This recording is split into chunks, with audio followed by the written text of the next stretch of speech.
Odamlar prosta ilmiy savodsiz. Eng yaqin inson siz o'zingizsiz o'zingizga. Sizdan yaqin inson sizga bo'la olmaydi. Stress bilan depressiya har xil narsa. Stress bu siqilish. Depressiya siqilish emas.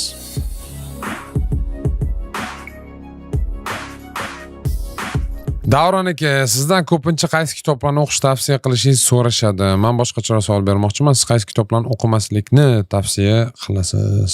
Meni javobim ko'pchilik yoqmasligi mumkin. Nimaga? Chunki men tavsiya qilmaydigan kitoblarni ko'pchilik yaxshi ko'radi. Xususan, men ayrim avtorlarni aytib o'taman, 100% noto'g'ri narsani yozadi. 100%. Tam 99 emas даже. Va aniq u kitob ichidagi ma'lumot noto'g'ri. Afsuski odamlar tekshirishni bilmaydi. Eng qizig'i, men hozir shu kitoblarni, shu avtorlarni va kitoblarni aytayotganman. Ko'pchilik u kitoblarni yaxshi ko'radi va sotib oladi. Misol uchun bittasi deylik John Keho. Uni kitobi 2023 statistikasiga qaraganda Rossiyada birinchi o'rinda bo'lgan sotuv bo'yicha. Tavsiya bermayman o'qishni. Undan ko'ra ilmiy kitoblarni o'qishni tavsiya beraman. Nimaga tavsiya bermayman? Sababini hozir endi bu tushuntirib boshqa narsa qilib, kimgadir qiziq bo'lsa pastga kitob deb yozinglar. Mana shu yolg'on kitoblarni alohida roliklar qilib razbor qilaman.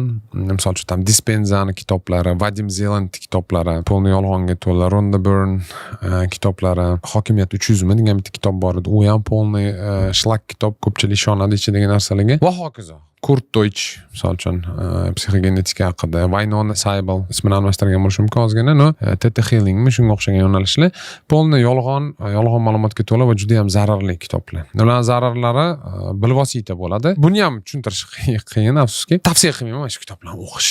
Yana bir marta, agar qiziq bo'lsa, pastga izohlaydi. Kitob deb yozinglar. Mana shunaqa yolg'on kitoblarni alohida razbor qilaman. Prям kitobni ochib, po punktim, o'sha qaysi joyi noto'g'ri, qaysi joyi to'g'ri, qaysi joyi aldagan, ham logichniy nuqtai nazardan razbor qilib beraman, ham noto'g'ri bergan ma'lumotlarga havola ham beraman. Sizlarga qiziq bo'lsa, ya'ni o'zingizlar tekshirib hali qilsanglar bo'ladi. No, однозначно bu ba'zilar o'ylaydi, bu kitoblar kimgadir ta'sir qiladi, qilmaydi. Yo'q. Aniq noto'g'ri, aniq. Bitta qo'shimcha savol qo'shib ketsam bo'ladi. Mana shu kitoblar asosida kontent qilayotgan blogerlar bor. Ularni ma'lumotlarni qanday bitirib tekshirsa bo'ladi? Kitoblarni o'qimasdan turib, lekin o'sha g'oyalarni kontentdan, videodan olayotgan odamlar qanaqa qilib ajratib olsa bo'ladi? Qiyin masala juda. Buning uchun ilmiy baza kerak. Oddiy sun'iy intellektdan tekshirib bera oladi ko'p narsani hozir. Snopes.com degan sayt bo'lardi ilgari. Hozir ham bor adishimiz ham o'tdan tekshirsa bo'ladi. Ilmiy baza tekshirilgan, misol uchun H-index degan narsa bor. Indeks kirshi. То есть ilmiy universitetlar, haqiqatan ham ilmiy tadqiqotlar o'tkazgan universitetlar silka berishadi kitoblarga. Qaysi kitobda qanaqadir indeks bormi, yo'qmi, keyin razoblachalarni ko'rish kerak, lekin asosiy narsa prosta ilmiy bazani to'plash kerak xolos. Misol uchun, miya qanaqa ishlashini bilsangiz, yolg'on ma'lumot qanaqa ishlashini bilsangiz, tadqiqotlar qanaqa o'tkazilishini bilsangiz, deylik, mana bitta zo'r misol keltiraman, sizlarga yoqadi. Vaksina autizm keltirib chiqarish haqidagi mif bor. Bu 100% afsona. Juda katta vibrka, 650 mingta bolada o'tkazilgan tadqiqot vibrkasini ko'rdim men. Bu narsani tarqatgan odam 7 ta bolada tadqiqot qo'ygan. 7 kishida qo'yilgan tadqiqot dostoverniy bo'lmaydi. Eng qizig'i, u odamni o'zi ham operatorni qilgan, men o'shanda adashgan ekanman degan, u tarqab ketagan. O'zbekistonda ko'pchilik ishonadi. Shunga o'xshab. Ilmiy baza kerak-da, tadqiqot qanday o'tkaziladi, vibrka nima, nechta odamda tekshirilgan, necha foiz to'g'ri yoki noto'g'ri chiqsa, to'g'ri hisoblanadi, qayta tekshirilganmi, komissiya kuzatganmi, qaysidir universitet tan oladimi, H indeksi bormi? Mana shu narsalarga inobatga olinsa, keyin tekshirsa bo'ladi, lekin juda qiyin, bilmayman bu savolga javob berish ham. Odamlar prosta ilmiy savodsiz. Savodsiz inson bitta tekstni ko'rib ichidagi xatoni ko'ra olmaydi-yu. Orfografik savodsiz. Xuddi shunga o'xshab ilmiy savodsiz inson ilmiy xatoni ko'ra olmaydi. Ma'lumot tajrid olmaydi. Blogerlar qanday so'kinmasdan ularni ta'riflashni bilmayman, lekin tarqatib shunaqa qilaman. Qiyin juda. Odamlar yer tekisligiga ishonyapti. Kunli reja tuzyapman, o'xshayapti, lekin har xil emotsiyalar kelgani sababli chalg'ib ketyapman. Keyin o'zimda aybdorlik hissi oshib ketadi, depressiyaga tushib qolaman. Bam. Birinchidan kelaylik depressiya haqida. Stress bilan depressiya har xil narsa. Stress bu siqilish. Depressiya siqilish emas. Depressiya boshqa narsa. Depressiyani ta'rifini ko'radigan bo'lsangiz, psixologiyada depressiya odam bo'sh qoladi. Misol uchun xayoliga o'zini o'ldirish keladi. Emotsiya bo'lmaydi, qo'rquv, hech narsa qolmaydi. Misol uchun odam tomdan bitta tashlaydi, qo'rqmaydi u. Depressiya juda og'ir narsa. Depressiyani davolash kerak. Depressiya o'zidan o'zi o'tib ketmaydi. Stress o'tib ketadi, siqilish shunday, lekin depressiya bu odamni tomi ketadigan darajagacha olib kelishi mumkin bo'lgan sostoяние. Bu вообще полный endokrin sistemadan tortib miyani asosiy ishlash jarayonlari ishdan ketadi. Shuning uchun farqi bor edi. Ikkinchi masala aybdorlik hissi masalasida. Qaranglar, kelinlar bunday deydi. Dunyodagi eng yaqin insoniylik kim desam, ko'pchilik ota-onam deydi, to'g'rimi? Yoki bobolalarim yoki aka-ukam deydi. Yo'q, hammasi noto'g'ri bu javoblar.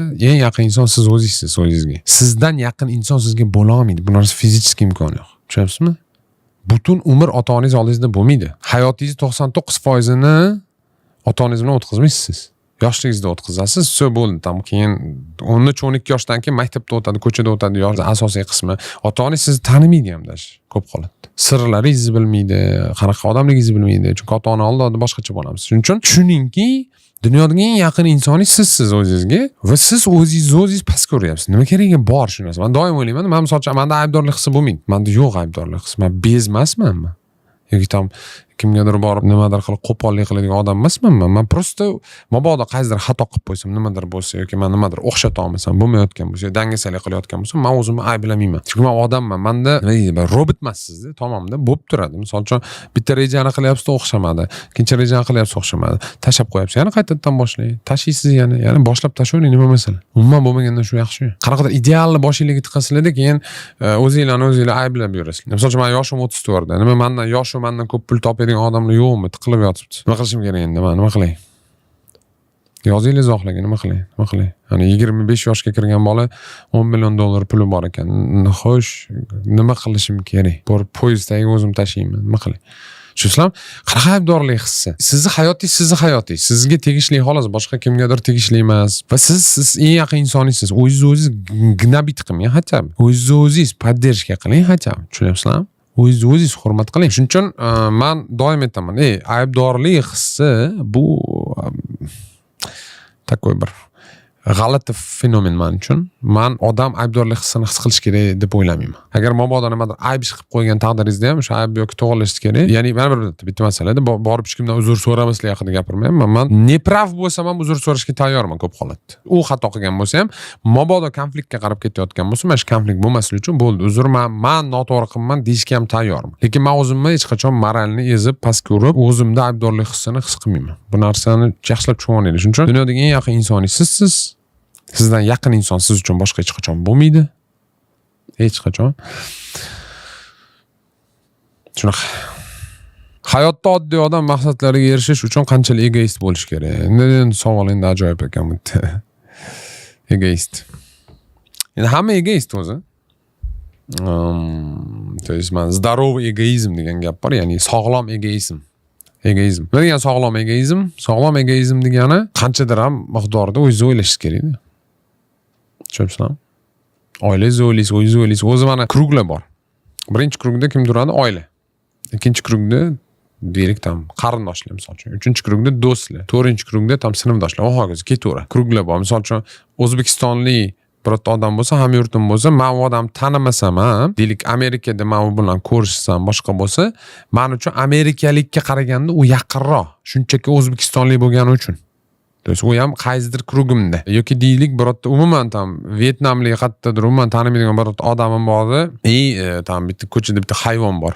O'sha odam yoki buni qutqarishni o'ylasa, men deylik pojar bo'lyapti, hayvonlar qolib ketgan. Bu yerdan o Vyetnamlik odam bor. Men odamni qutqaraman. Nimaga? Chunki bu odam. Bu ham meni qaysidir bu hamyurtimdan yaqinroq emas menga, lekin bu odam bu hayvondan yaqinroq, qadrliroq. Ya'ni tushunyapsizlar? Mana shu egoizm. Mana shu ham egoizm bir turi. Maqsadlarga erishish jarayonida egoizm shartmi?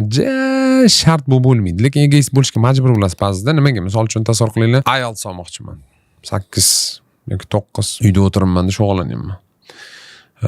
Meni do'stlarim bor, men bilan ko'rishgisi keladi. Men bilan tam PlayStationga borgisi keladi yoki nimadir qilgisi keladi. Meni maqsadim bor. O'zim, u maqsad menga tegishli, u maqsad meni hayotimni yaxshilaydi. Va men shu maqsadim uchun, menga yaxshi bo'lish uchun do'stlarimni ranjitishga majburman va tayyorman. Men aytaman, "Yo, bora olmayman, men tam ingliz bilan shug'ullanaman." Mana shu egoizm. Qaysidir ma'noda egoizm maqsadga erishish jarayonida kerak, no buni o'ylash kerak deb o'ylamayman. Tushundinglar? Ya'ni har bitta narsa funksiya masalasida ketaverish kerak. Ya'ni hamma narsaga nom berib, bu egoizm, bu unaqa, bu deb odamlar shunaqa yarlik deydi, haligi nakleyka yopishtirib ketishadi. Просто jarayonda bo'ladigan ishlarga qarash kerak bu narsaga. Egoizm jarayonda bo'ladimi? Bo'ladi, normal. Endi egoizm alohida uni ajratib, maqsadga tegishli joyi bormi yo'qmi, u yordam beradimi yo'qmi, buni o'ylash ham kerak emas. Просто qilish kerak bo'lgan ishni qilish kerak, qilish kerak bo'lgan ish. Oddiy bitta formula beraman sizlarga. Mana, yaxshi yomonga ajratmaylar dunyoni. Chunki yaxshi yomon bu juda ham nisbiy narsa. Juda ham nisbiy narsa. Ba'zi insonlar, misol uchun, savodsiz insonlar maktabni yomonlaydi, maktab yomon deydi. Maktab deydi, maktab sistemasi ko'p, tam 11 yil va hokazo. Bular uchun yomon. Po faktu yaxshi deylik yoki kim uchundir tam osh yomon. Italiyalik odamdan so'rang, osh yomon, osh semirtiradi deydi. Osh men uchun yaxshi va hokazo. Ya'ni yaxshi yomon tushunarsiz narsa-da. Foydali va foydasiz tushunarliroq. Tushundingizmi? Ya'ni hayotingiz o'lchovini foydali va foydasiz qiladi. Nimadir siz uchun foydalimi yoki foydasizmi yoki zararlimi? To есть mana shu o'lchov bilan bering. To есть yaxshi yomonni o'lcha olmayman-da. Foydali foydasiz o'lcha olaman. Va o'lchov birligi paydo bo'lganda men bunga ta'sir qilishim oson bo'ladi. Tushundingizmi? Men misol uchun ozishdan oldin yoki tam semirishdan oldin men vesimni bilishim kerak. Men vesim bilmasam, qat ketayotganini men bilmayman-da. Men bilmayman qancha yig'ishim ham kerak. Boshlang'ich o'lchov birligini men bilib olsam, bu yerda ham xuddi shunaqa. O'lchov birligi qo'shilishi bilan KPD deydi. Bu narsani koeffitsient полезности действия yoki tam foydali ish koeffitsiyenti birdaniga oshadi, samaraliroq yashashni boshlaysiz. Shuning uchun egoizmingiz uchun foydali bo'lsa kerak, befoyda bo'lsa, demak kerak emas.